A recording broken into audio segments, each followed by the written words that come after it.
Gustave Thibon, l'équilibre et l'harmonie.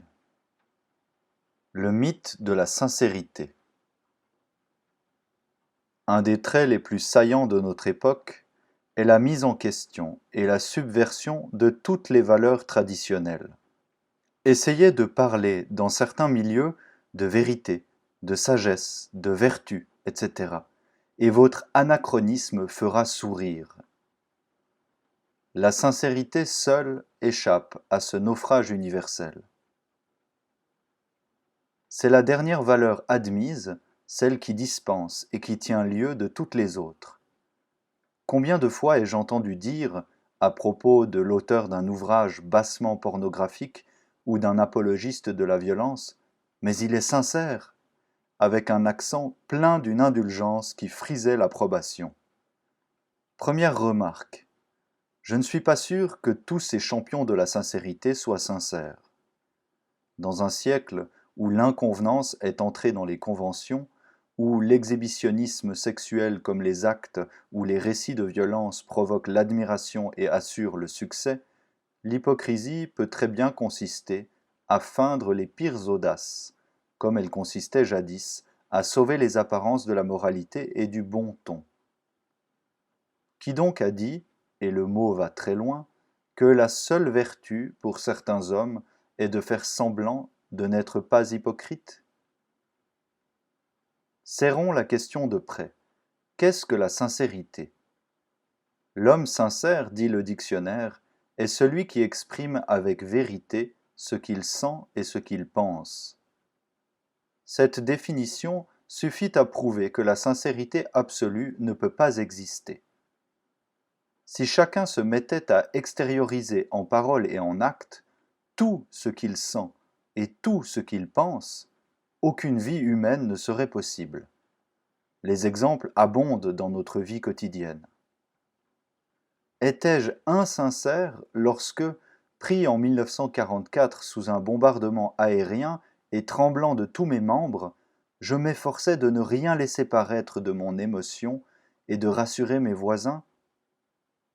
Suis-je insincère lorsque je me mets au travail à heure fixe, alors que j'ai une envie folle de me promener dans la nature? Ou bien, si, discutant avec une perruche mondaine qui me tient des propos absurdes, je maîtrise mon agacement qui me pousse à lui crier « Vous n'êtes qu'une écervelée » et à rompre l'entretien pour continuer à causer avec calme et à sourire aimablement? Seuls les animaux et les tout petits enfants sont totalement et continuellement sincères. Ils braillent, cognent, mangent ou refusent la nourriture au gré de leur impulsion du moment.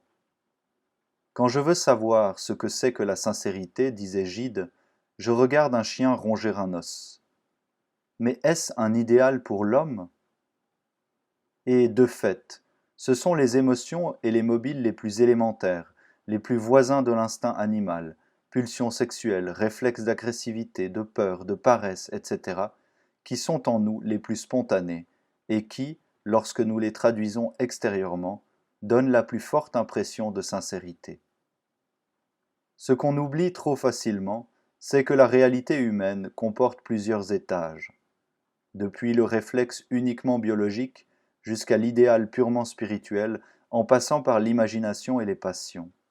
Et à chaque étage, une forme de sincérité correspondante. Et qu'il y a souvent rivalité et conflit entre ces étages, de sorte que l'obéissance aux mobiles les plus élevés implique l'inhibition et par conséquent la dissimulation des mobiles inférieurs. Reprenons les exemples cités plus haut. Quand la peur s'abat sur moi, où est ma vérité la plus profonde? Dans mon corps qui tremble ou dans mon esprit qui refuse de céder à ce tremblement?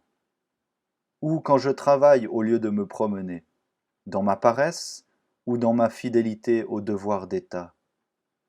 Ou enfin, quand je prends sur moi pour supporter patiemment le jacassin de cet écervelé, dans mon irritation spontanée ou dans mon désir réfléchi de bienveillance envers tous les êtres? Disons que, dans tous ces cas, je choisis entre deux sincérités, de qualité très inégale, dont l'une consiste à m'abandonner à mes humeurs, et l'autre à obéir à ma volonté. En d'autres termes, je suis peut-être moins sincère par rapport à mes émotions, mais je suis plus vrai par rapport à mes devoirs. Je montre moins ce que je suis, mais je me rapproche davantage de ce que je dois être. Si l'on fait de la sincérité, à n'importe quel niveau et à n'importe quel prix, une valeur absolue, on sape du même coup toutes les vertus sur lesquelles repose l'édifice individuel et social. Domination de soi, discipline intérieure et extérieure, pudeur, politesse, etc. Et la seule vérité qui demeure est celle du chaos. La confession catholique n'accorde l'absolution que si l'aveu de la faute s'accompagne du ferme propos d'éviter les rechutes. De même, sur un tout autre plan, celui de la stratégie politique, l'autocritique marxiste. Mais pour les inconditionnels de la sincérité, l'aveu seul emporte l'absolution et l'étalage du pire dispense de la recherche du meilleur. Idéal de décomposition dans tous les sens du mot. Au fait, quoi de plus sincère qu'une maison qui s'écroule? Elle découvre avec une admirable franchise tous les matériaux qui la composaient et dont l'harmonie de l'édifice exigeait que certains demeurent cachés.